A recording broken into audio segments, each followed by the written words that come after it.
Okay, this is my presentation on dynamics theory and how to create an effective group.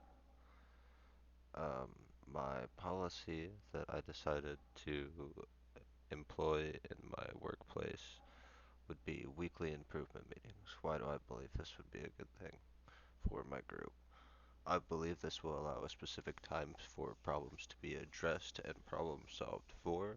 With the whole group there and available, I believe this will be a very good time to go ahead and problem solve. This will also allow a time for members to speak freely about how to improve the group or problems they're having. This gives a chance for improvement ideas to be brainstormed upon. Let's say I've got an idea and I'm not sure how to go about it, but I think it would be very great for the group as a whole if we went this direction. If if we got this so-called task that I'm speaking about done. Uh, how do you create an effective group? This is done in 5 stages. So the 5 stages are forming, storming, norming, performing, and adjourning.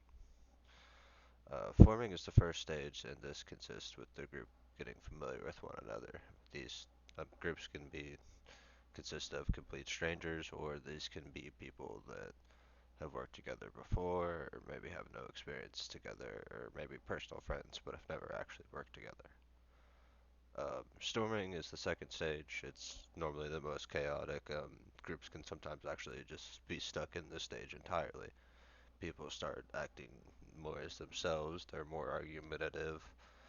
Sometimes groups start to fall into subgroups, and people try to push their power to see how far they can go if there are not standards set to keep this from happening. In the norming stage, in the book it was referred to as, I'm not sure exactly what the phrase was. It was almost like a thank you phrase, like the "we made it" phrase, and because this stage, the members finally feel really good about the group, and they're ready to get to work, and they're ready to go forward. Um, Performing is the fourth stage, and this stage members are working and paying much greater attention to the task at hand. So not only are they performing the task, it's not them learning it, and now they've got it down pat. Now they're going to notice things they wouldn't have noticed before, and they're going to notice ways to even improve the task and make it a lot better. Adjourning is the final stage, and the group is either just done with the task and we have achieved what we wanted to, or we're being moved to another task. Either we have failed and they want to have a different group do it, or we have done so well that they're just going to have another group finish up and move us on to something more important. How will I use these steps to build my own team?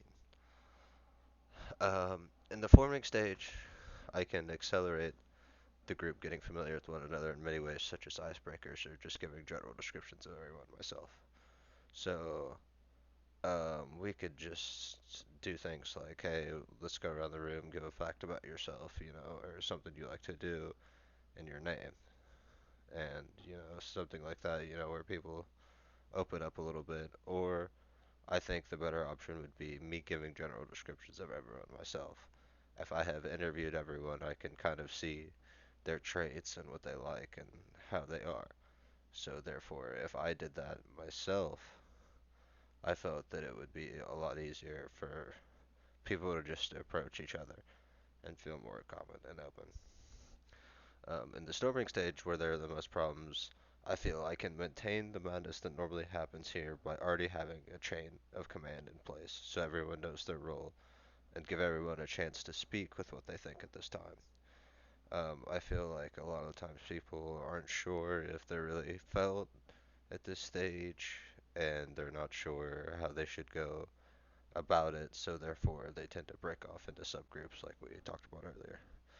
In the norming stage, with the work I have set up in place from the norming stage, it should be really easy. In the norming stage, this is normally where groups will kind of find their footing and will kind of fall into their chain of command. By setting this in place in the storming stage, this would make the norming stage much easier, allowing this to move into the performing stage, which in this stage, I think the best way to go about it would be to follow my policy of weekly improvement meetings to keep the task running smoothly. In the adjourning stage, I will be sure to thank everyone for their service and offer a great word if needed for them. And the, why do I think this would make my team effective? These steps would stop the normal power struggle of the storming phase.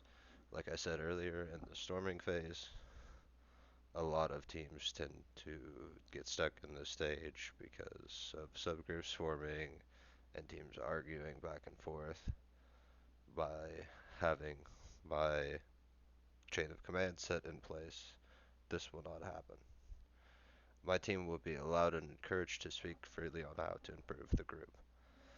This happens because of my weekly improvement meetings, which is a policy that I want to introduce into my group. This allows for brainstorming and all sorts of things. Everyone will know their role, eliminating confusion among members while also allowing for cohesion where needed. So if everyone knows their role, if I need something done, I know who to talk to get this done. I know who will specialize in this, and I know who can get this done. And that would be the end of my presentation. I thank you very much for your time, and I thank you very much for teaching me a lot about group dynamics. Thank you.